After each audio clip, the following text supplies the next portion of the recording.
Alô, oi gente, boa noite. Meu nome é Danilo, eu sou membro do Cineclube Mário Guzmão. Queria primeiramente agradecer aqui a presença de todo mundo que veio hoje, que prestigiou essa sessão. A gente teve alguns probleminhas técnicos aqui, queria pedir para que vocês não reparassem, mas é tudo feito com muito carinho. Queria agradecer primeiramente a equipe do Cineclube Mário Guzmão, todo mundo que se empenhou muito para realizar essa sessão. Cineclube, que é um projeto de extensão da UFRB, que começou em 2010 e que está retomando as atividades agora.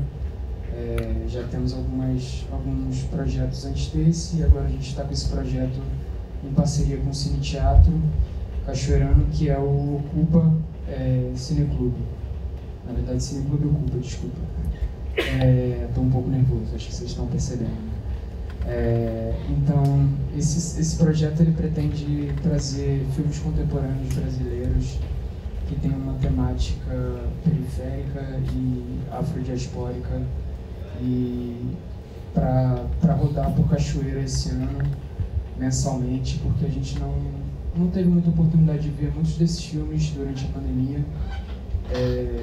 A circulação deles ficou um pouco prejudicada, e aí a gente tem essa proposta de trazer eles aqui para o Cineclube.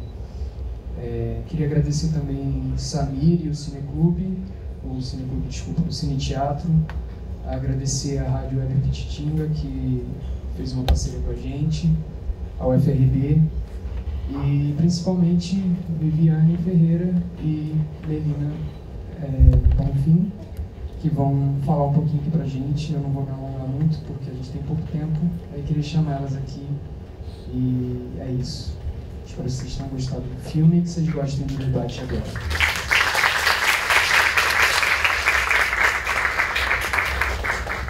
Sim, desculpa, tem mais um recadinho só, que é para quem é da UFRB e quiser o certificado de participação do evento, tem um formulário na bio do Instagram do Cineclube. E também avisar que está sendo gravado e filmado aqui, então quem tiver problema com a imagem, a gente pede que procure a nossa produção aqui só para dizer que não quer aparecer nas fotos ou nas filmagens, e a gente dá um jeito. É só isso. Obrigado.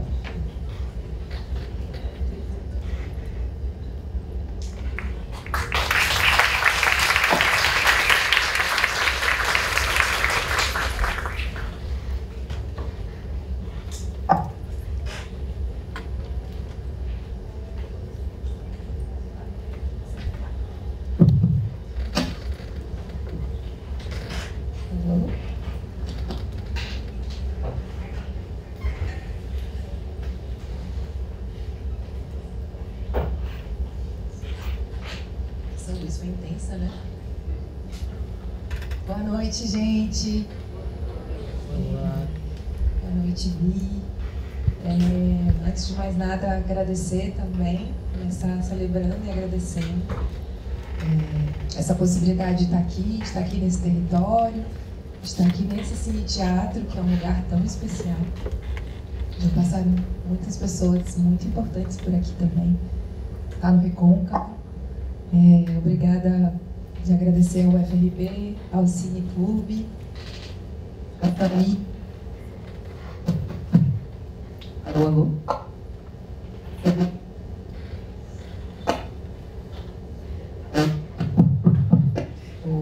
Oi, assim?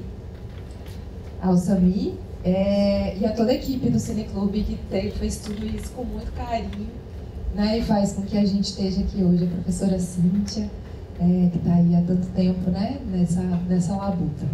E a todos presentes. Eu sou Melina Bonfim, sou mãe do Noé, que acabou de sair daqui agora. Sou realizadora audiovisual também. Vou me apresentar rapidinho antes de passar a palavra para a Vivi, porque quando eu passar... vai!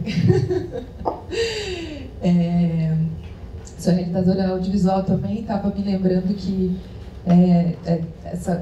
estar, né, em cineclubes. Tudo começou lá em 2002, quando eu entro na universidade, também como bolsista, então, na Universidade Católica de Brasília. E essa possibilidade de estar dentro da universidade pensando cinema, e eu digo isso porque a gente está nesse território com tantos alunos e professores que estão pensando cinema também, né? E ao longo desse tempo, tendo possibilidade de estar dentro do audiovisual de várias formas distintas, e aí pensando quando foi o último encontro que eu tive com Vivi. A gente teve vários encontros, eu fiz uma curva muito grande, mas acho que vou encaminhar por aí, porque eu ainda estou sob o efeito do filme, e eu acho sempre difícil conversar imediatamente depois, porque é um filme que me impacta muito, eu não sei como é para vocês, e queria já deixar também a dica, né, e dizer um pouquinho sobre a nossa noite de hoje, porque a gente não vai ter muito tempo. Um agradecimento imenso e a possibilidade da gente poder conversar hoje. Vivi está aqui com a gente hoje. Isso é fruto de um sim, porque às vezes a gente dá alguns sims impensados, isso acontece das duas partes. Nas horas que a gente menos imagina, a gente dá um sim. E isso tem consequências, né? Vivi acabou de chegar de São Paulo também, cheia de demandas. E por uma grande sincronicidade, começou o programa com um dia de Jerusa, e Viviane estava chegando em Salvador, e a gente, né, conseguiu tê-la aqui. Então a gente acredita muito, como Filha das Águas, que as sincronicidades fazem com que as águas se reencontrem. E aí, pensando nos nossos encontros, Vivi, eu me emocionei hoje pensando que um dos nossos encontros foi um dia com Jerusa, curta-metragem, né? Em 2018, a gente conversou sobre esse filme, só que ele era o curta, né, numa plateia com 400 jovens do entorno do Distrito Federal. E eu nunca vou me esquecer sobre a primeira pessoa que veio falar sobre o filme, né? O Jason, ele se chamava. E ele dizia que ele nunca pensou que fosse ver a avó dele na tela, né? E isso ficou na minha memória de um jeito muito forte, assim. E eu sinto que hoje fiquei com essa sensação de casa de vó, sabe? De retorno. Então, passando a palavra para você se apresentar, porque é um combinado com o Danilo, não faz sentido a gente se apresentar, outra pessoa nos apresentar. Mas é muito bom a gente poder se apresentar. Eu não terminei de me apresentar, mas vou passar para você. Pensando as conversas, né? Trabalho com curadoria, com assistência de direção, com pesquisa, com espaços de formação, porque os espaços de formação são espaços muito importantes para a gente poder trocar. São espaços que sempre me encantam muito. Os festivais, as mostras, todas essas trocas acontecendo. E aí, Vivi, eu já começo te indagando, pedindo para você se apresentar, não só como profissional, mas na sua trajetória, que a gente vê o movimento de mulheres negras muito evidente durante o filme. E eu acho que hoje, mais do que nunca, uma imagem que ficou muito registrada para mim no filme é quando ela está com metade da roupa do profissional e metade da roupa que é a saia, né, da ancestralidade. Eu acho que isso fala muito, muito sobre você, sobre a sua trajetória, sobre a pessoa que você é e como você decide estar e permanecer nos espaços e passar pelos espaços. E isso é um bom jeito de a gente começar não só a conversar e conhecer mais sobre Vivi, mas como o filme te atravessa. Obrigada. Nossa, Mel, você...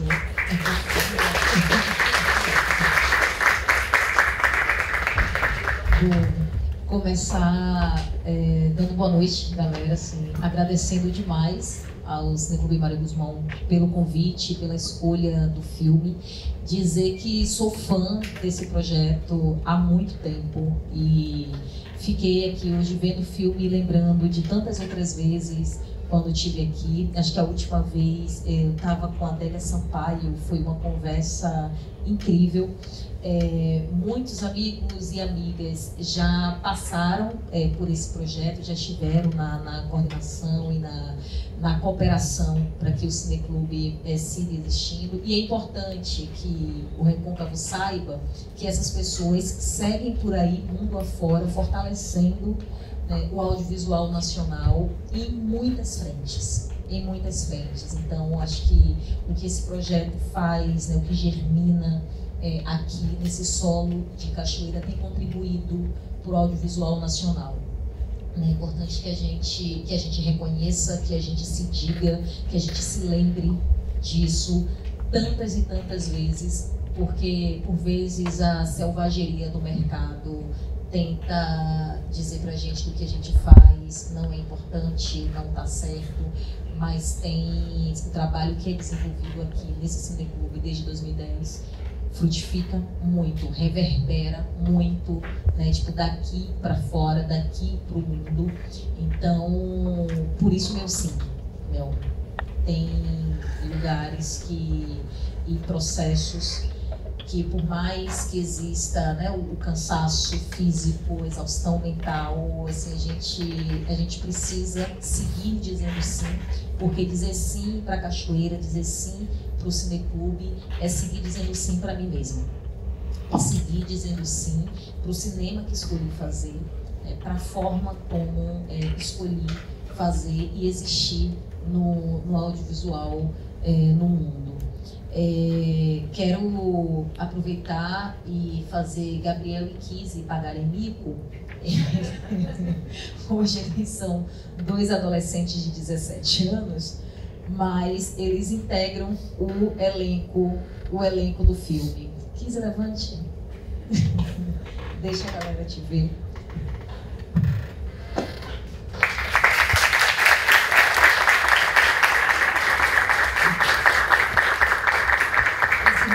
Lindo, tem materialidade, a toda, né, tipo, sensação e todo o sentimento de ancestralidade na tela. Então foi, né, tipo, a partir desse rostinho, que era super bravo, que foi possível transitar entre o físico e o metafísico, entre o material e o imaterial na narrativa.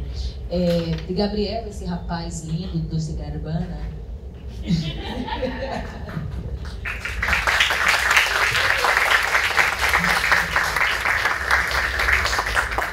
tá assim, gigante, lindo, é um daqueles 3 jovens que foi abordado pela polícia enquanto fazia malabarismo. Chega, a gente vai descansar sobre eles agora. E essa turma, né, tipo, era a turma que, no momento que a gente gravou o filme, em 2018, eram as minhas crianças. Kizzy é minha filhada, Gabriel é meu primo, Vitor e Quiluange, que também aparecem no filme, são meus primos. E eu estava muito desesperada, porque eu estava percebendo que minhas crianças estavam crescendo. E minhas crianças tão lindinhas, tão afetivas, tão fofinhas, tão bem cuidadas, leite com pera mesmo, sabe? Precisariam enfrentar situações muito tensas a partir ali da pré-adolescência, né? Tipo, e não sabia como a gente iria conversar com eles sobre isso, sobretudo com os meninos, e a tal famigerada abordagem policial. E aí, como conversar com meninos negros sobre o fato de que, inevitavelmente, eles seriam abordados ao longo da vida deles, algumas e muitas vezes pela polícia, e que esse tipo de abordagem não podia, de maneira nenhuma, ferir de morte suas almas. Eles precisariam entender como eles iriam reagir a tudo isso e seguir, né, de cabeça erguida na vida. E foi uma cena que não existia na narrativa clássica e original do filme, mas era necessário que ela existisse porque eu estava cercada por adolescentes, por crianças negras que estavam se transformando em pré-adolescentes e que precisavam dessa conversa.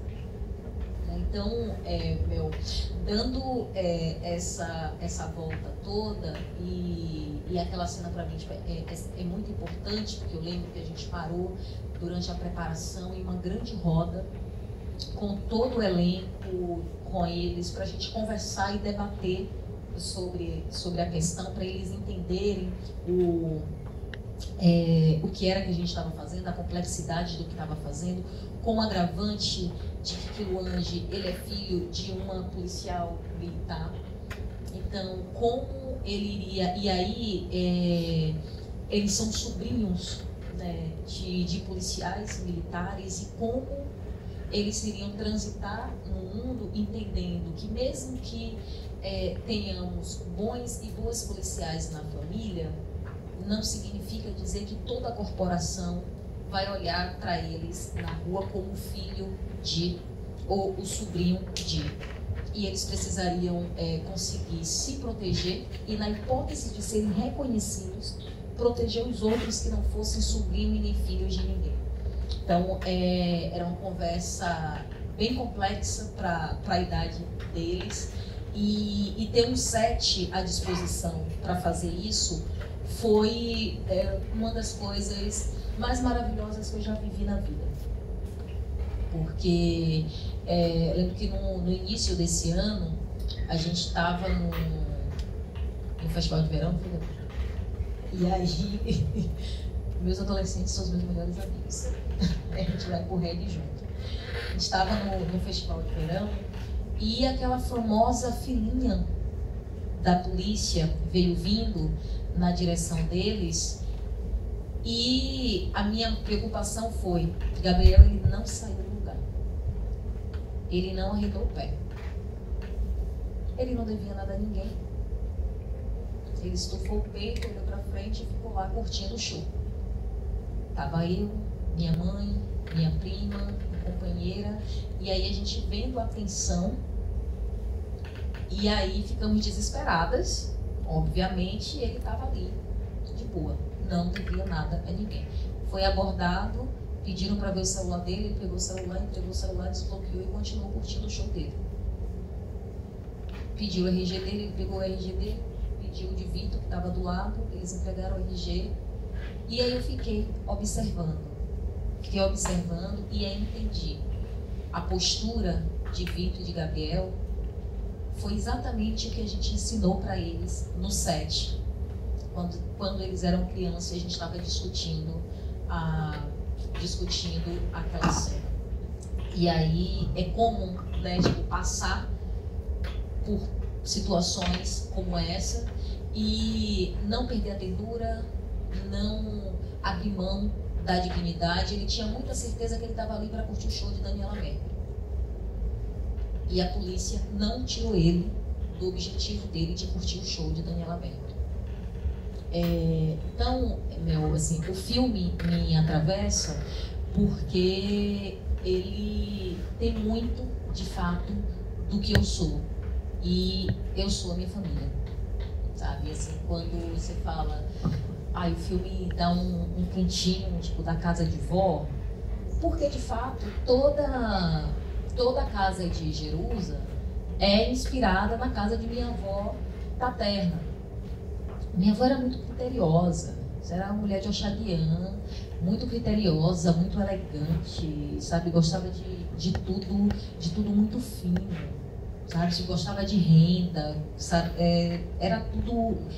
tinha louças lindíssimas, muito bem desenhadas. O banheiro da casa de minha avó tinha azulejos portugueses lindíssimos. E era essa casa de vó que eu queria levar para a tela, porque essa é a casa da minha avó, de fato, né? E é a casa de tantas avós pretas que a gente conhece em nossos bairros, em nossas quebradas, porque assim, essas mulheres, elas passaram a vida zelando do lar, não só do próprio, quanto do alheio.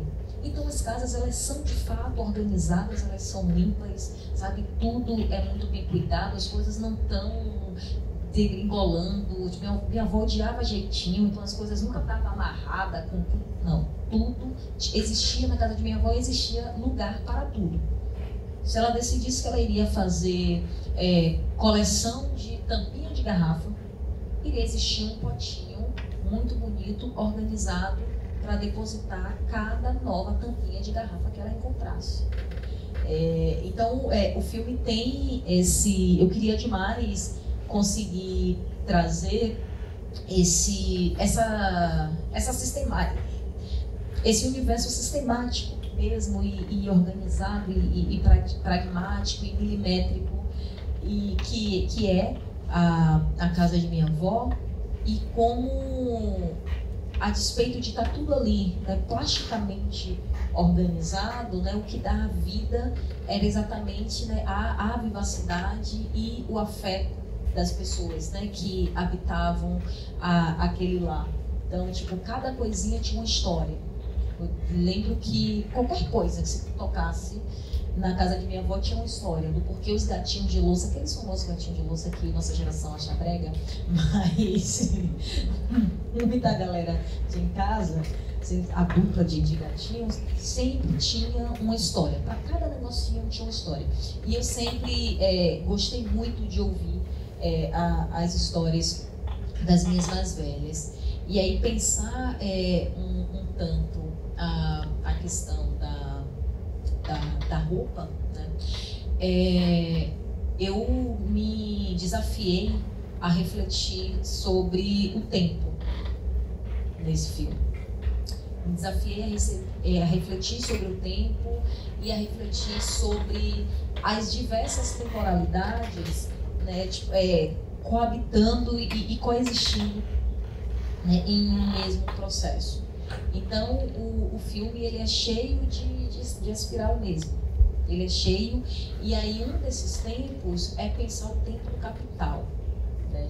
E o tempo do capital, o tempo do capitalismo, esse que suga a gente, esse que destrói, esse que detona, esse que faz a gente andar pela rua esbarrando em tudo, como se esbarrou em uma carroça daquele tamanho. Como não enxergar um negócio daquele? Tipo, a gente fica tão pilhada no tempo do capitalismo que a gente acaba não enxergando coisas grandiosas à nossa frente. E pensar, né, o figurino daquela maneira na tela é chamar a atenção que a gente tem, no mínimo, 2 caminhos temporais para seguir. E aí, quando a gente está no terreiro, sobretudo no processo iniciático, a única certeza que você tem é que tudo com o tempo tem tempo. Você entra no terreiro, você não sabe a hora que você vai sair. E tá tudo bem. Muitas vezes você entra no terreiro e você não sabe exatamente o que é que você vai fazer lá. Você só sabe que você tem que estar lá, naquele dia e naquele horário. Para quê? Minha filha, chega aqui e a gente vê. É desesperador ouvir isso quando você tem, né, uma vida toda liderada pelo calendário, pelos organogramas, pelas planilhas. Como assim você olhar para uma produtora executiva de cinema e falar assim, quando chegar lá a gente vê? Não tem como chegar lá a gente vê. Como assim você marcar 1h da tarde para fazer um jogo? Aí você se programa tudo, tá, vou lá, dura quanto, minha mãe, seu jogo? Dura 1 hora mais ou menos, pronto, chego lá 1 hora, 2 horas eu tô fora. Massa, 3 horas eu já marco uma outra reunião. Se fudeu, não vai rolar. Não vai rolar. Porque você vai chegar 1 hora, ela vai dizer, sente aí, minha filha, já comeu? Toma uma água. E como tá seu pai? E sua mãe? O sobrinho de não sei quem, que é sua vizinha, que nem é mais sua vizinha, já nasceu? E tome-lhe conversa. Isso quando tem conversa, porque às vezes não tem, você fica lá parada, sentada, tipo no silêncio, dá 2 horas, o horário que você deveria sair, e aí ela vai dizer, olha, eu vou aqui enrolar uns 200 acaçais, daqui a pouco a gente vem para seu jogo. Você diz, mas e o tempo, minha mãe? Tudo com tempo tem tempo, minha filha. O que é que você faz quando você se depara com uma noção de tempo diferenciada. Faz igual a Silvia. Aceita que dói menos. Pega a saia e veste. Sabe? Tipo assim, eu acho que a relação com o tempo ancestral, né, tipo, é essa relação. Tem uma outra esfera temporal do filme, que é o tempo da memória. É o tempo da memória, é o tempo da vivência. E que também é um tempo dilatado, né? Tipo, é um outro tempo. É um tempo sensorial, e aí a gente se ancora naquela língua cheia de assunto de Jerusa para brincar com esse tempo da memória, né? E existe o tempo que é sensorial, que é aquele que passa pelo nosso corpo e de repente a gente sente um arrepio, sente um negócio, eu tô aqui, daqui a pouco eu saio, tô pensando em outra coisa. E aí, né, que é esse tempo mediúnico, né, que é o tempo da intuição, que é o tempo da mediunidade. E aí a gente brincou muito com a relação entre Silvia e Eguntin, né, nos processos de idas e vindas da incorporação. E pensar a incorporação tipo, daquele jeito meio desajeitado, mesmo porque tipo, a personagem ela tá em processo iniciático, né? Tipo, tá em processo de transformação dela própria no mundo. Vejo muito Silvia como um Abian prestes a se transformar num Iaô, sem nem saber o significado do que é viver de barco ou de bonde.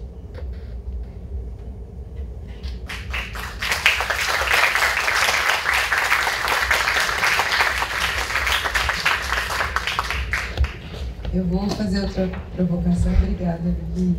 Mas antes eu vou já pedir para vocês se inspirarem, porque eu vou provocar a Vivi, mas em seguida a gente já vai abrir, porque a gente tem pouco tempo e é legal, né, a gente ter a possibilidade de quem quiser aproveitar essa oportunidade de conversar com a Vivi, aproveite.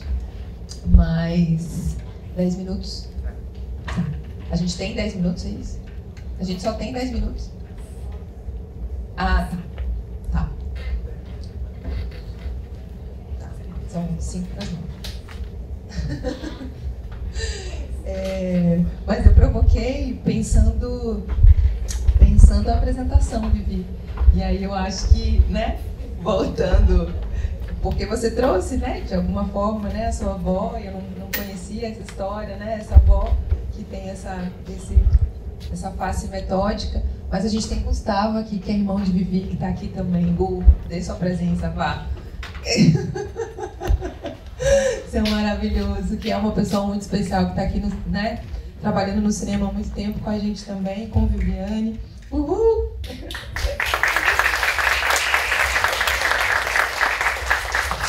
Tem uma história massa. A gente estava aqui vendo o filme juntos e aí quando Jerusa passa para fechar a cortina, eu futuquei ele e falei, porra, sua chuva ficou massa.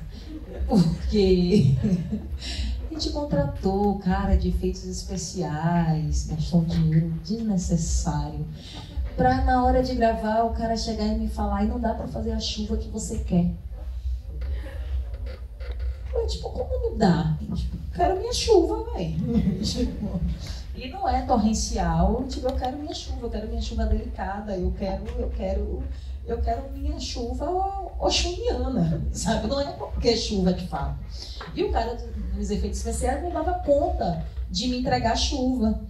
E eu tenho uma dinâmica no set que é muito de buscar acolher as limitações da equipe, né? Então, tipo, quando a equipe, né, apresenta uma limitação, tipo, o meu movimento é de tipo, voltar a pensar e encontrar alternativa, né? Tipo, não tenho o ímpeto do se dane, é isso que foi combinado, tem que me entregar e, enfim, tipo, não dou conta. Meu irmão que é meu sócio também e que é diretor de produção, é uma figura incrível. Diante da agonia toda, ele veio e falou assim: mano, é o seguinte, eu acho que eu sei como eu dou conta de fazer essa chuva. Bora experimentar? Bora. Foi lá, pegou a mangueira, um homem e uma mangueira, um homem e uma mangueira da altura adequada. Ele disse: não, porque eu só subo lá pela outra janela. Aí o cara dos efeitos: isso não vai dar certo. Não, isso não vai dar certo, eu trabalho nisso há mais de 20 anos, é impossível isso dar certo. Ele falou: não, velho, beleza, você não já tentou? Agora me deixe tentar. A chuva do cara deu até arco-íris, mano. Era um homem, uma mangueira e a janela correta para fazer. Então, tem esse lugar que, tipo, minha família ela é muito presente no cinema que faço, né?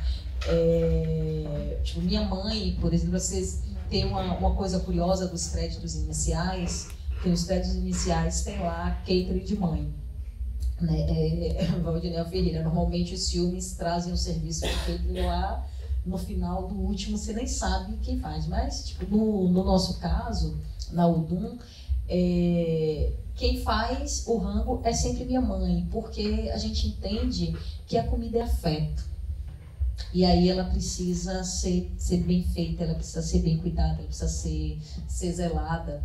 E ter minha mãe no set, nessa função, é maravilhoso, porque ela me ajuda a dirigir. Tipo, como minha mãe me ajuda a dirigir?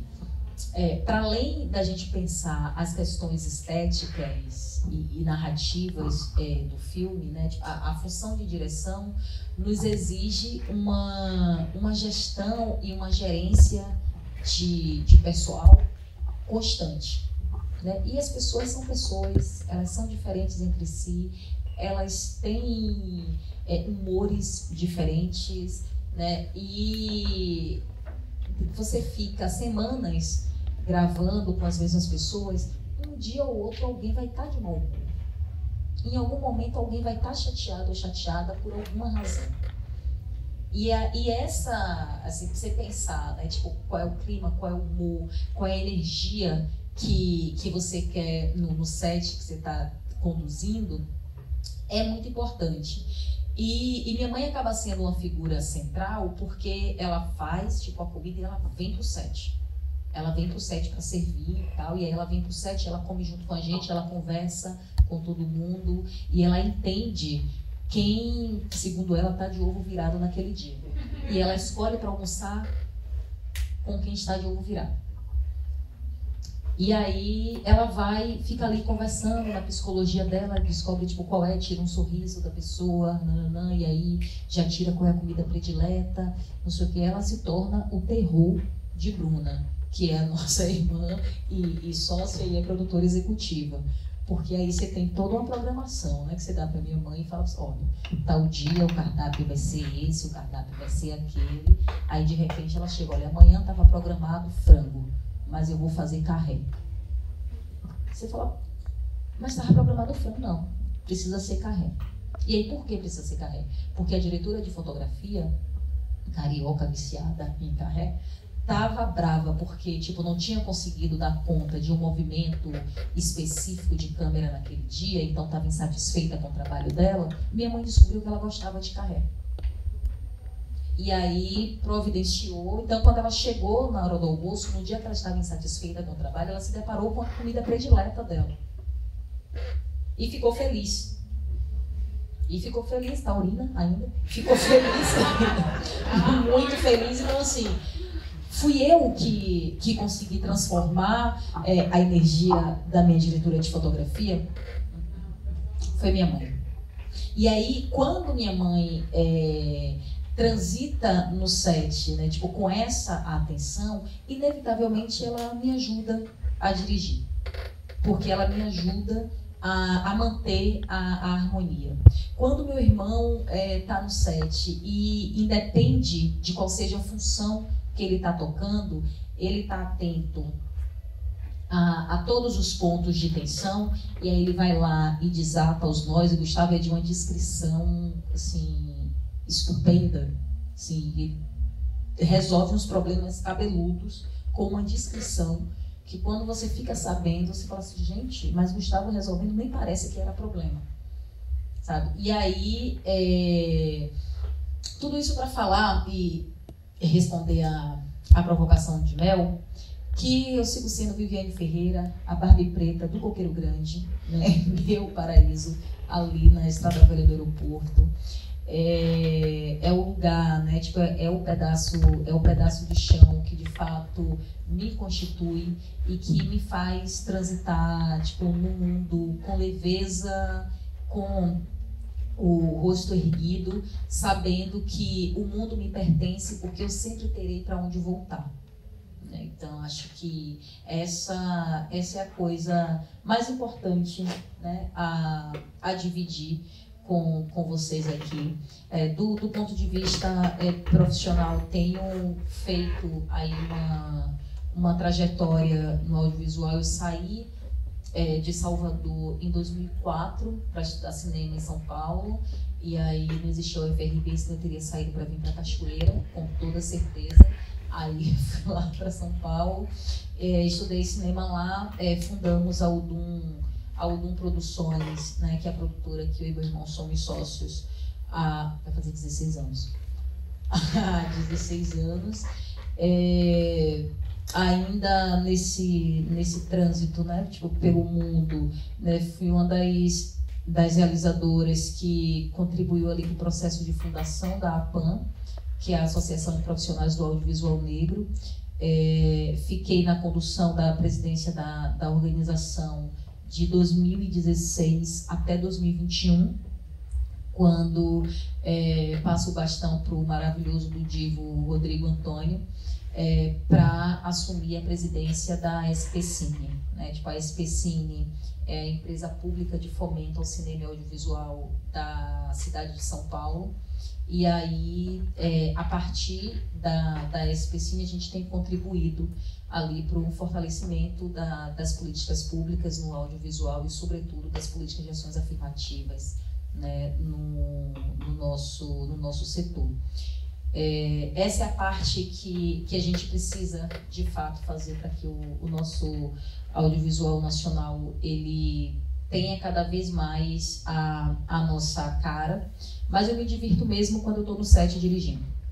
Essa é a realidade. Ou quando estou de madrugada em cima do Final Cut escrevendo o Final Draft. Final Cut para editar. O Final Draft escrevendo muito. Porque aí fico nessas duas funções, né? Tipo, no roteiro e na direção. Faço produção executiva quando o meu patrão Gustavo manda. Acho que é um bom momento para abrir. Não sei se alguém já tem uma pergunta.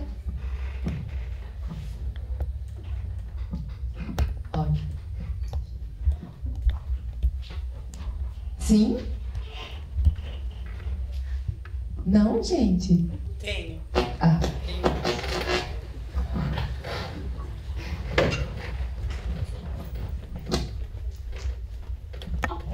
Vai vir aqui, amiga? Eu vou descer. Aqui,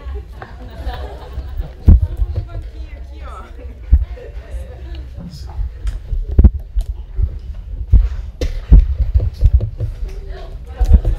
Ai, gente. Vou ficar aqui, no meio do caminho.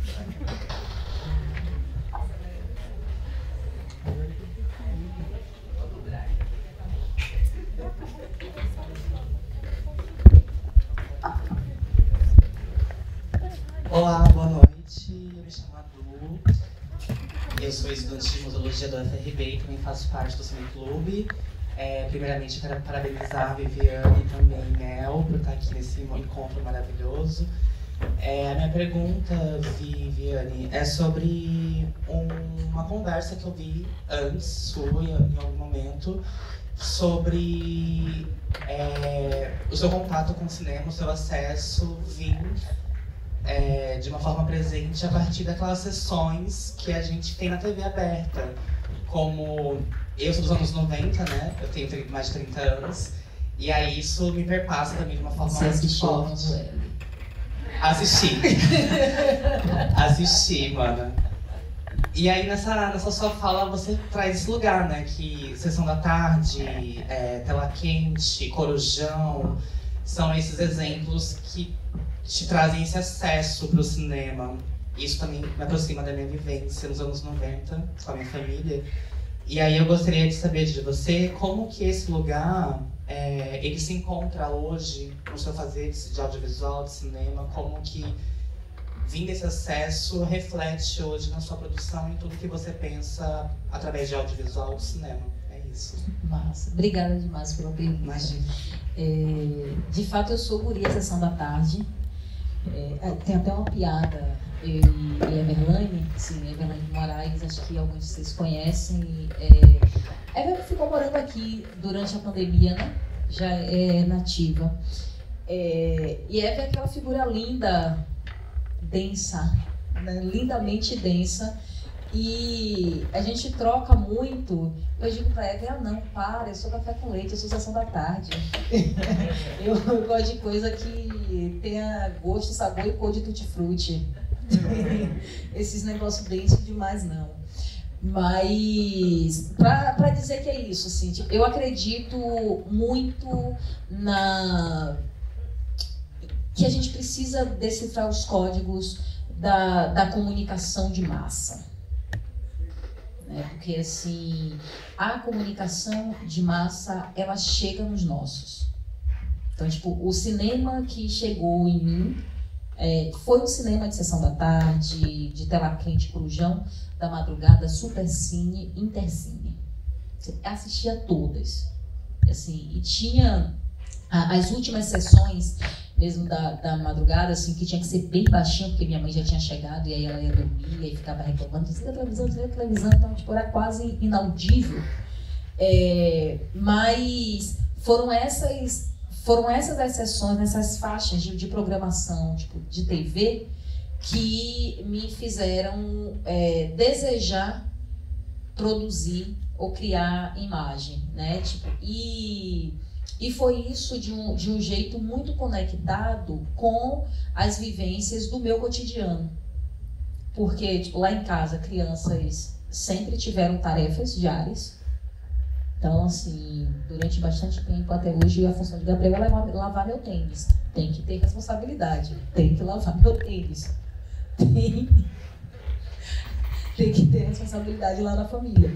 E aí, no meu período, uma das responsabilidades era lavar o tanque de Tianenga. Né? Então, minha tia tinha na laje um tanque de alvenaria, e aí que precisava, né, ser esvaziado, tipo, lavado, tinha que passar cloro, fazer tipo, um monte de coisa, e depois encher o tanque novamente e jogava uma pedra de anil, que era para purificar. Eu adorava quando chegava a hora de jogar o anil, porque ele ficava se dissolvendo e aí a água ficava azul, tipo, muito azul, tão azul quanto o meu cabelo. E depois ela ia ficando transparente, assim, eu ficava ali acompanhando o processo de purificação da água com anil muito tempo. Eu sou de peixes, sou ascendente em peixes, então viajar é o que a gente faz. Assim, a gente viaja demais na maionese. E nem fumo porque eu sou alérgica à marihuana. Então, assim, não rolava. Então, eu lembro que no dia que eu ajudei ela voltando de Tianenga, eu assisti a Lagoa Azul de tarde. E aí o mar do Caribe é diferente do mar de Itapuã, né? Itapuã tem mais algas, tem plânctons, a parada fica tipo esverdeado, lodento. E aí, tipo, o mar do Caribe é azulzinho. Aí a pergunta da criança foi: rapaz, será quanto de anil eles usaram pra... Quantas pedras de anil eles usaram para conseguir deixar o mar dessa cor? A pensar em correção de cor não fazia parte do nosso vocabulário. Se coloria água lá em casa com anil. E aí eu comecei a prestar atenção nas cenas de efeitos especiais, né? Tipo, eu queria saber do filme lá, aquele que o Ed Murphy vira um monte de gente, tipo, no mesmo filme, fica assim, gente, como eles conseguem transformar, tipo, tanto a pessoa? Tipo, como é que faz os peitinhos que vira a vovózona? E aí, era esse processo, né, investigativo, assim, o que é que se faz para produzir uma imagem, para concretizar, né, tipo, essa coisa que eu sei que tem intervenção ali, eu sei que precisa fazer alguma outra coisa, que coisa é essa? Então, o meu desejo por produzir imagem vem, tipo, desse lugar muito, muito cotidiano e comum, que é o encontro com a televisão. E é importante que a gente diga isso, porque a gente tem uma tradição de uma narrativa muito elitista sobre a forma como os realizadores e realizadoras brasileiras se encontram com o desejo de fazer cinema, né?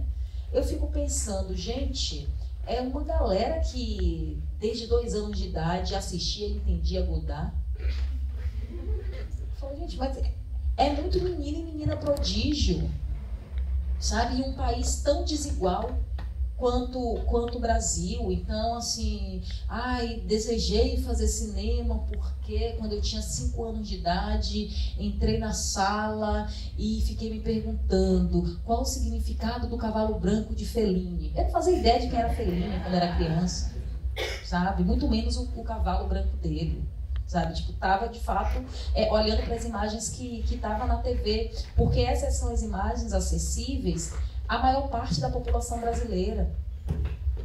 Então, assim, a gente tem um país que hoje você tem um aparelho de TV, pelo menos em 99% dos domicílios desse país. Você não pode dizer o mesmo para o sinal de internet, por exemplo.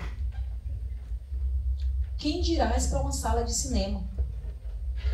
E aí a gente não pode acreditar que 99% do nosso território não pode ter direito a pensar ou a sonhar em fazer cinema ou realizar audiovisual no nosso país, porque as únicas pessoas que podem fazer isso é quem assistiu Godard e Fellini com 2 ou 5 anos de idade.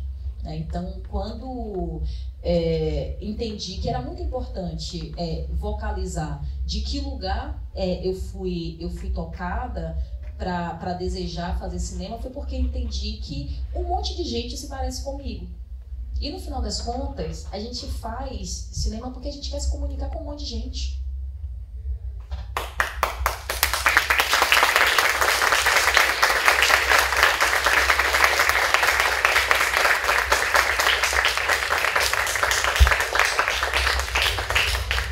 E aí, hoje, assim, para concluir a resposta, assim, eu tenho feito um cinema e tenho pensado e refletido cotidianamente como eu decifro, me aproprio das ferramentas que garantem com que a narrativa chegue, né, ao máximo de pessoas possíveis, sem perder a consistência da mensagem que me interessa passar. Eu sou dessas pessoas que eu resisto muito a crer que a audiência de massa é uma audiência burra. Não acredito nisso. Então, assim, eu me recuso muito à ideia de fazer filmes só para que eu e os meus colegas que também fazem cinema entendam, sabe? Tipo, eu quero que todas as pessoas entendam, sabe? Eu quero estar na sala como a gente estava aqui, ver 2 crianças assistindo, questionando a personagem, se divertindo com a personagem, entendendo, tá? E pensando junto com o filme. Tá? E isso para mim tem sido determinante. Assim, hoje tenho me desafiado, inclusive, a aceitar algumas propostas do mercado para fazer coisas como dirigir o Opaió 2. Então, tipo, todo mundo sabe, né, a trajetória do Opaió 1, e aí, né, o Opaió tem essa franquia que olha para o nosso cotidiano de pessoas pretas, né, vivendo em Salvador, olha para todos os códigos e signos da comédia, leva isso para a tela do cinema e fala com um monte de gente. E aí, quando veio o convite para dirigir o Opaío 2, falei, massa, eu preciso... A primeira coisa que eu disse foi, olha, eu nunca fiz comédia, mas tô a fim de entender como é que isso funciona. Tô a fim de entender, tipo, esse gênero, tô a fim de entender. Agora, tipo, tem mensagens que serão transformadas. Porque tem algumas mensagens que já não cabem mais no tempo de hoje. Sobretudo numa narrativa conduzida por mim. E aí, esse lugar, né, tipo de mediação com o mercado, de encontros, né, entre metodologias e formas de fazer, tem me desafiado hoje. Porque eu não acho que o que está consolidado do ponto de vista de forma de fazer pro audiovisual é de um todo ruim. Precisa de aprimoramentos. E eu nem acho que nós que fazemos de uma maneira, né, que é intitulada como alternativa, eu nem acho que a gente já encontrou todas as ferramentas necessárias para consolidar a nossa forma de fazer. Então, eu sigo acreditando muito nos encontros, né? Sigo acreditando nas pontes, e aí tenho transitado mesmo assim entre as diversas formas de fazer para encontrar uma forma que me dê conforto e que me dê segurança de continuar existindo e realizando no audiovisual. Já encontrei? Não. Cada set é um desafio, cada filme é um desafio, mas estou aí, forte e vivona, querendo esses desafios e refletindo sobre eles cotidianamente. Porque acho que quem se dispõe a realizar audiovisual não pode abrir mão de um direito que é nosso, que é o direito de experimentar. E aí, tipo, a gente só inova quando a gente tem possibilidades, estrutura e disposição para experimentar. E aí, quando a gente está experimentando, não existe certo ou errado. Existe um resultado dentro de uma determinada circunstância. Ponto. Então, tipo, tenho vivido me permitindo experimentar.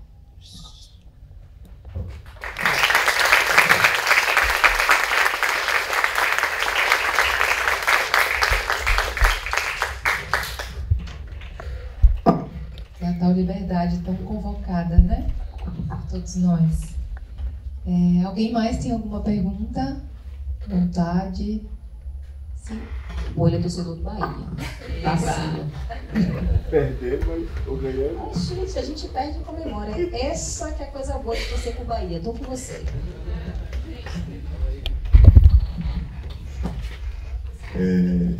Eu sou Aldeni, conhecido como Bidu, né? Não sou do cinema, sou estudante de ciências sociais, bacharelado, mas eu adoro cinema, né? Sempre gostei de cinema, inclusive sou desse período desse time corujano, né?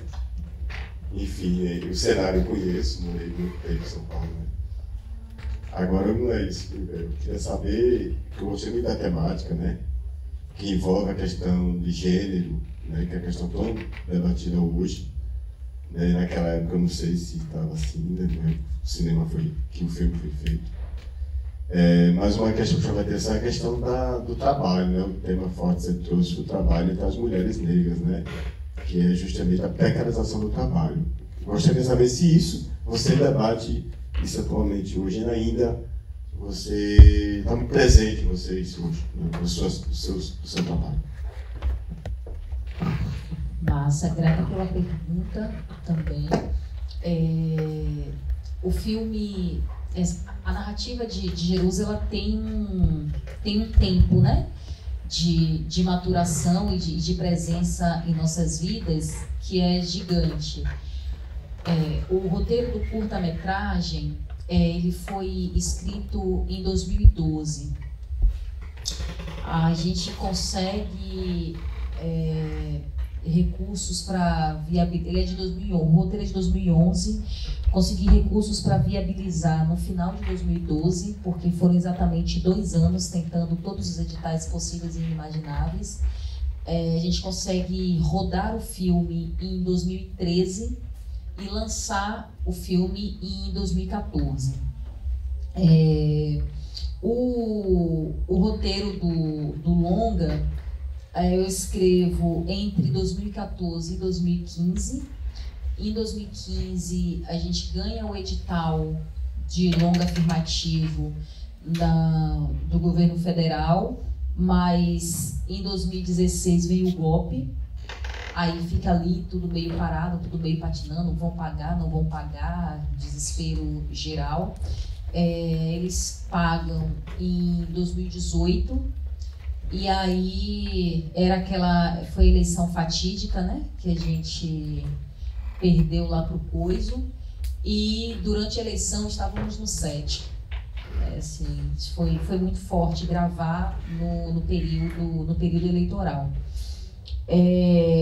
E tudo isso para contar um pouco, né, dos momentos que a gente estava vivenciando no país e pensando as narrativas e as releituras, né, da narrativa do filme. Mas o tema do trabalho, especificamente, ele vem por 2 cruzamentos. Primeiro, a minha experiência individual, né, ao chegar em São Paulo e precisar trabalhar de muitas coisas para conseguir me manter naquela cidade estudando cinema e direito. Então, tipo, eu fiz pesquisa de mercado, assim como Silvia, eu vendi Bassa Planeta, eu vendi Purificadores Europa. O que foi mais que eu vendi? Só não vendi Mamãe, porque Mamãe estava em Salvador. Mas, assim, tipo, tinha bico para fazer, estava fazendo, sabe? Então, e aí eu fui, assim, a jovem... Ainda, né? Isso, assim, eu fui a jovem pilhada que Silvia é na tela, sabe? Que estava o tempo todo correndo. E no meu caso, eu estava o tempo todo pedalando. Porque, inclusive, para economizar, tipo, grana de transporte, eu entendi que fazia sentido investir na bicicleta. E aí eu pedalava naquela cidade para todos os lugares, da faculdade pro cursinho, do cursinho pro estágio, tal, assim, pedalava, que era uma beleza naquele período. Mas lembro demais desse lugar de tensão, sempre atenta ao que precisava ser feito e bem na lógica, tipo, não tem tempo a perder, então estava sempre muito pilhada. Afinal de contas, eu tinha saído de meu paraíso para ir lá fazer alguma coisa, né? Então, tipo, era muito pilhada e muito focada naquilo. Agora, isso não significa dizer que era saudável. Não significa dizer que era saudável, porque aí era o mesmo período que eu passei um ano que eu almoçava um pedaço de pizza todos os dias. E eu só entendi que... E aí era uma dinâmica do... porque não tinha dinheiro para comer? Não tinha tempo. Sabe? Então... E aí eu só fui entender que isso era, tipo, muito prejudicial depois que a vaca já tinha ido pro brejo, depois que já estava doente, já estava no hospital e tal. Então a gente vai se dando conta, né, tipo, das necessidades de autocuidado depois que a gente já deixou, né, a nossa relação com o tempo deteriorar o nosso corpo. Então, tipo, pensar esse lugar de insalubridade do trabalho desenvolvido por Silvia vem muito, né, de me refletir, de olhar para a minha trajetória e para a trajetória de muitas amigas que dividiram, né, experiências desse mesmo naipe e seguem nessa mesma frequência. E a outra questão era o como as mulheres negras, né, tipo, na história brasileira, elas foram responsáveis por desenvolver trabalhos autônomos como ganhadeiras e, com isso, viabilizar que muitos escravizados alcançassem a alforria, né? Tipo, alcançasse a liberdade e tivesse aí de volta a propriedade da própria vida. E aí pensar a narrativa de Jerusa, né, em falar do trabalho de um lugar até romântico, né, porque assim, ela romantiza, ela fala do encontro das lavadeiras no rio, da perspectiva de uma criança que via suas mais velhas se divertindo, contando fuxico uma para outra, enquanto estava ali lavando roupa. Ela sabia que era a roupa das dondocas, né? E aí, assim, as dondocas elas ficam lá, sabe? Ela sabe que são as dondocas, inclusive pejorativo a maneira como ela se refere, mas ela traz pra gente um quentinho da imagem de lavadeiras, porque de fato é o que significa a disposição, né, tipo, dessas mulheres, dessas tantas Luísas Mains na nossa história, né, que entregaram sua força de trabalho para a reconquista de uma liberdade coletiva.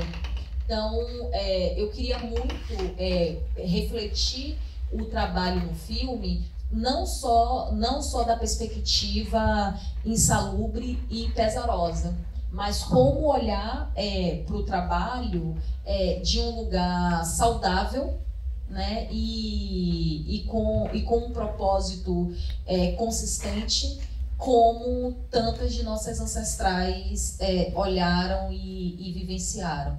E acho que tem uma coisa massa, como elas deram conta de se tornarem centenárias, né? Tipo, as mulheres que...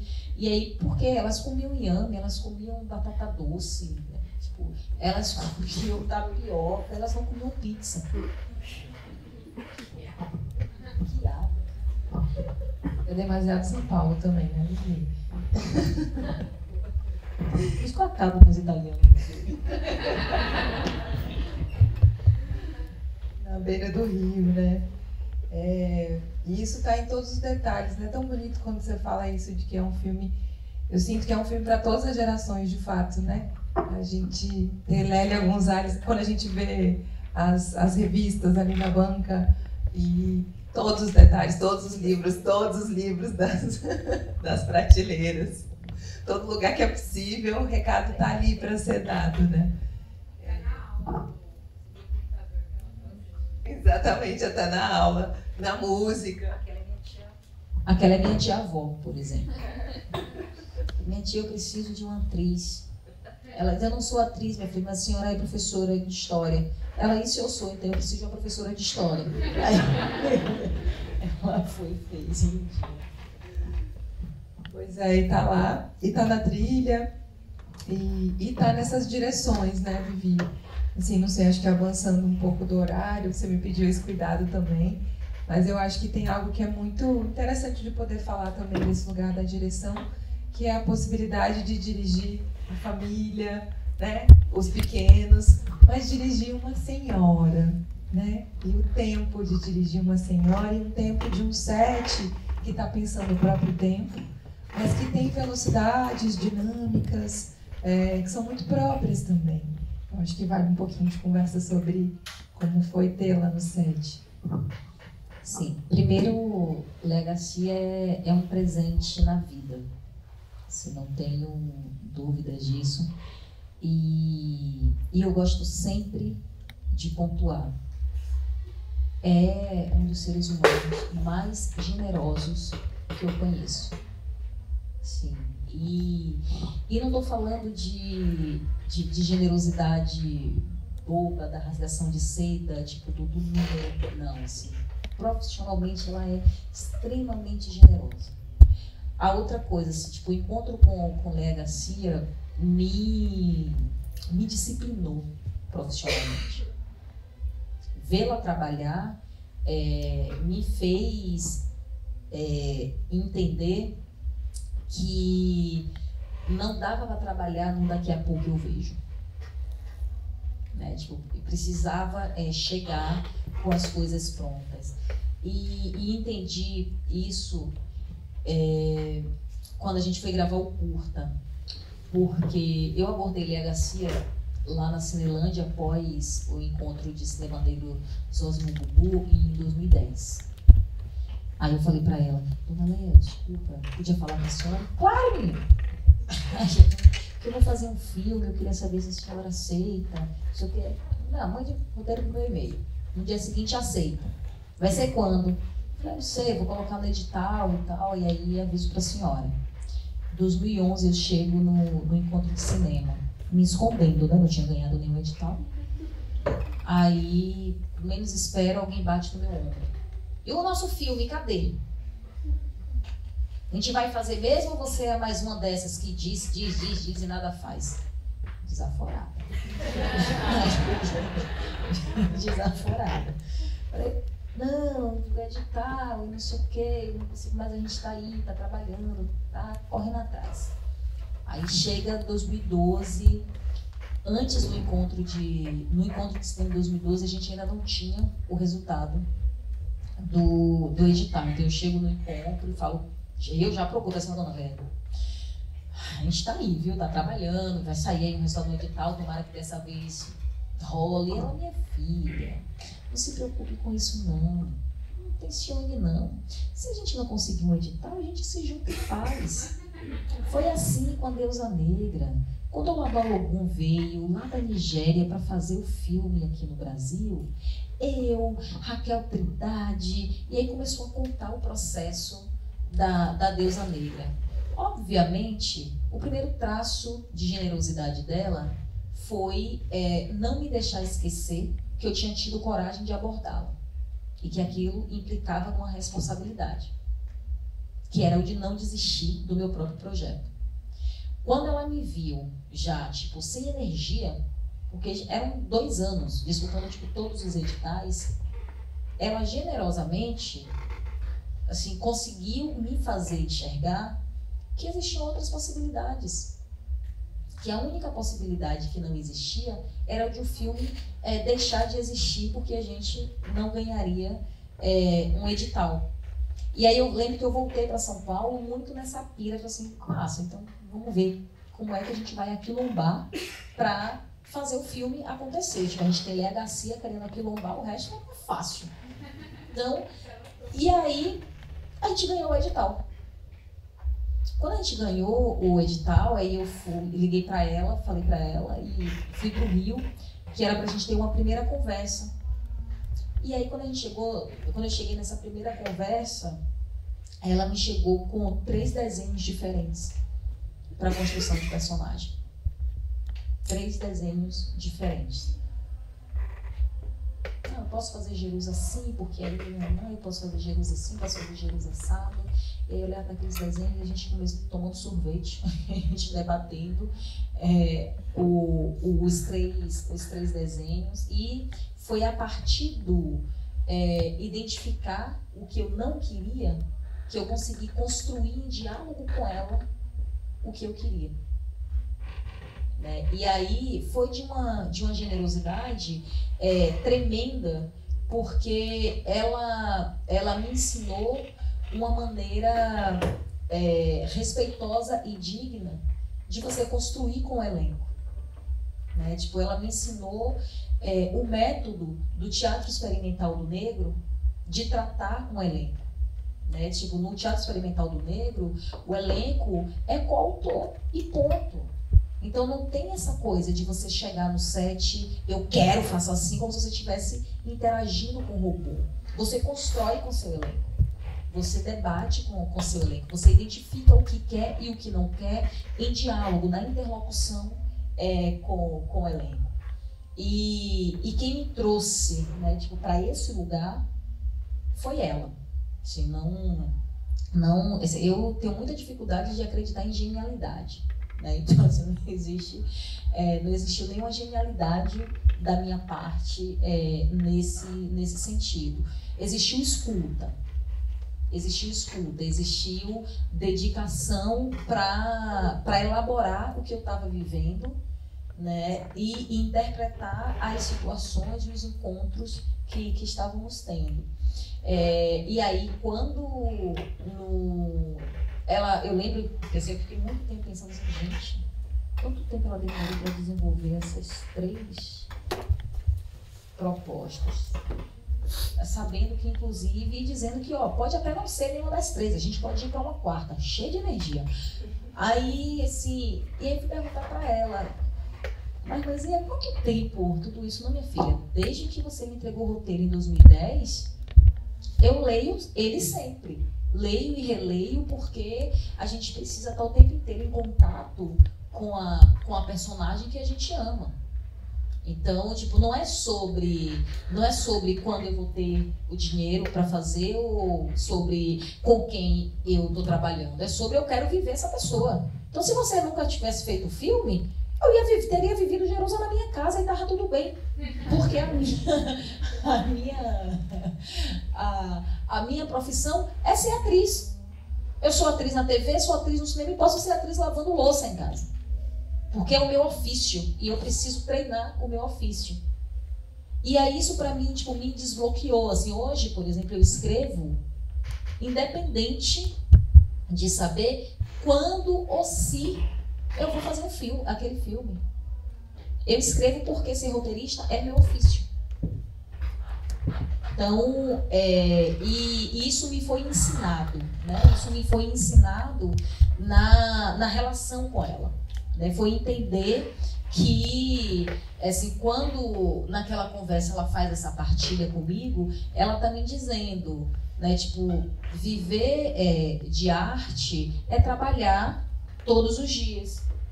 Porque não se cria de uma hora para outra como se aperta o botão de uma máquina. Né? Tipo, fazer artístico é maturação, é amadurecimento, é reflexão, é insônia, é febre, é dor de cabeça, é risos, né? Tipo, é um monte de coisa. Então, assim, tipo, eu por vezes eu tenho febre porque eu não consegui, tipo, resolver um imbróglio criativo em alguma narrativa. E eu sou essa pessoa que eu faço um monte de coisa ao mesmo tempo, e não acho que isso seja um problema, porque se eu fizesse uma coisa só, aí seria de fato o meu fim. Então, às vezes, tipo, eu sei que rola ali um imbróglio, eu tô na reunião da SPCine tentando convencer o prefeito a liberar um dinheiro pra gente, e aí eu digo, já sei, aquela personagem, ela não pode comer uva, porque quem gosta de uva sou eu. Ela gosta mesmo de pêssego. Pronto. Resolvi o problema. Às vezes não bati a carteira do prefeito, não. Mas resolvi o problema da minha personagem quando eu estava reunida ali com o prefeito e para mim está tudo bem. É o meu ofício pensar narrativas audiovisual e eu penso isso cotidianamente, todo dia, independente de ter a certeza se todas as imagens, se todas as narrativas que penso e que reflito vão se materializar na tela ou não. E eu sempre penso na dedicação de Léa Garcia com o ofício dela quando me coloco nesse lugar, sabe? Assim, lembrar que no set do longa, por exemplo, todos os dias, quando acabava o set, a gente batia quais eram as cenas do dia seguinte, e aí ela voltava pro hotel e ela tinha no final da diária um tempo de interação com as cenas do dia seguinte e ela tinha um outro tempo no dia seguinte sozinha, tipo de interação com essas cenas, e aí só depois ela vinha para Valzinha, né? Val Soriano fez preparação de elenco pra gente. E depois do encontro com Valzinha, aí ela vinha para mim, sabe? Então, assim, tem uma dinâmica ali, tipo, de organização do corpo, da alma, sabe? Do espírito, para literalmente incorporar a personagem, que é muito bonito de ver.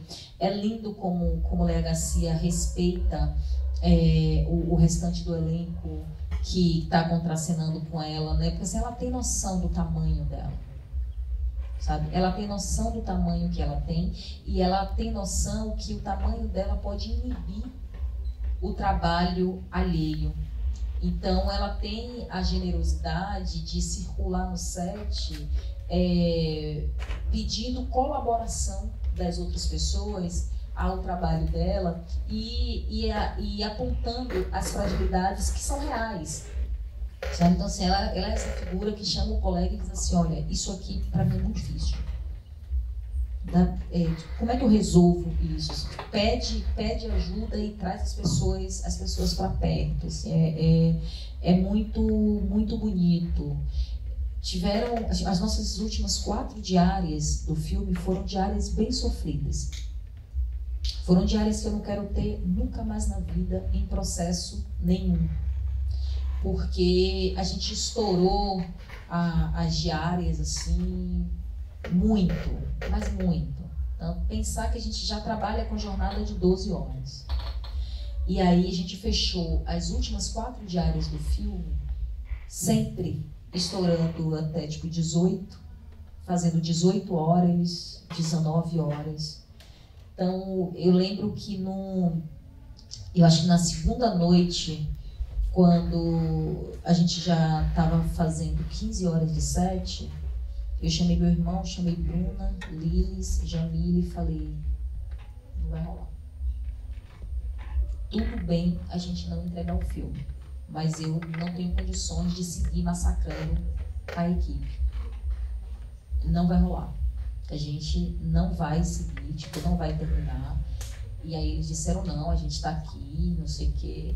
E aí eu falei, não, mas não vai rolar. Então, eu vou descer, vou juntar todo mundo, vou conversar. E aí eu tava descendo a escada da locação que a gente tava, a Graciela não tava na reunião com a gente.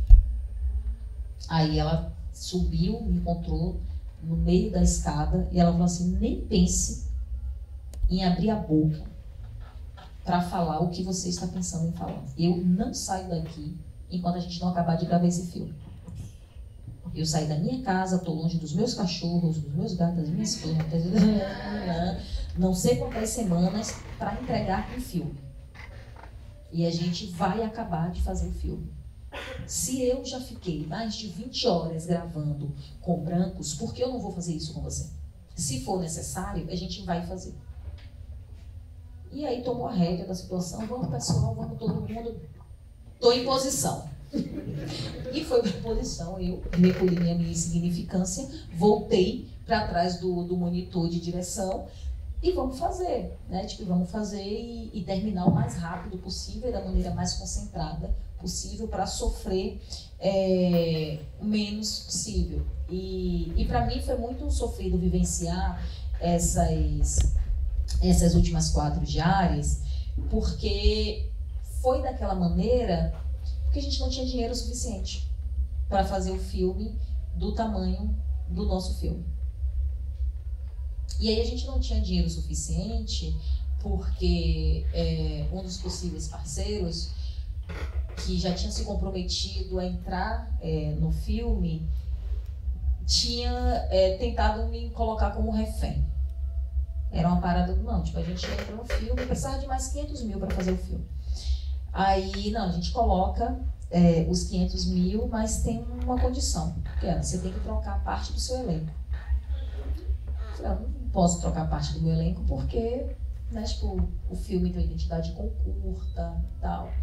Mas aí precisa trocar, senão a gente não entra com dinheiro. Eu falei, muito obrigada. Eu vou seguir com o elenco, você segue com o seu dinheiro. E nesses últimos 4 dias eu ficava pensando, será que lá atrás eu tomei a decisão errada? Porque se eu tivesse dinheiro, eu ia ter mais estrutura, ia ter mais tempo, terminava o filme, eu ficava, mas aí eu não ia ter meu elenco, e eu não conseguia enxergar essa história sem essas pessoas. E aí, graças a Deus, terapia existe. Porque precisei de fato, né? E é importante a gente compartilhar esses lugares do fazer, porque senão fica tudo muito, muito romântico, muito lírico. Eu sei que eu adoro o lirismo, mas tem pedras, né? No nosso caminho que poderiam não existir se a gente tivesse um processo de distribuição de recursos, né, e formas de fazer mais equânime. E E aí, só fechando com o rolê da SP-Cine, assim, muita gente me pergunta por que eu insisto no ativismo, porque eu insisto em contribuir com políticas públicas do audiovisual no nosso país. Assim, tipo, eu insisto porque gente como eu precisa ter melhores condições de trabalho no nosso ofício. Né? A gente precisa, né, e a gente tem direito a ter, né, essa condição para poder inventar. Né? Tipo, eu chamo de poder de invenção. Para a gente inventar com qualidade, a gente precisa de estrutura. Para colocar estrutura de pé, a gente precisa de recurso, a gente precisa de dinheiro. Então, tipo, fazer cinema segue sendo também disputar dinheiro no nosso país, né? Disputar recurso, né? Porque nem tudo a gente vai resolver só com a criatividade. Tem uma parte que é fomento, sabe? Tem uma parte que é fomento público, tem uma outra parte que é decisões mais coerentes da iniciativa privada, e é sobre isso que a gente também precisa conversar.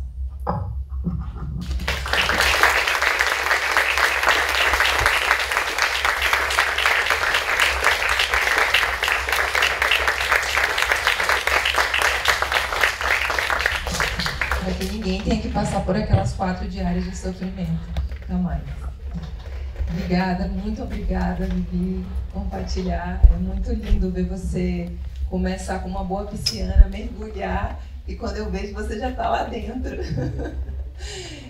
Eu sou uma fã de processos, gente, não sei vocês, mas eu acho que é isso, a gente cresce com os processos uns dos outros, então maravilhoso escutar sempre. Muito obrigada para quem esteve aqui até agora.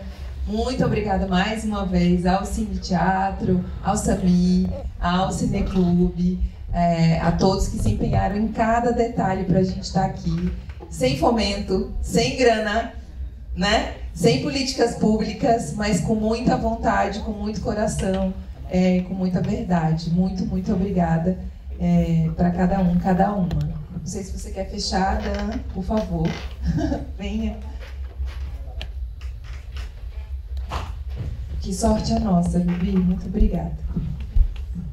É isso, também só quero encerrar aqui e agradecer a todo mundo, agradecer muito você, Vivi. Obrigado por ter ficado mais do que o tempo que a gente combinou aqui e ter partilhado tudo que...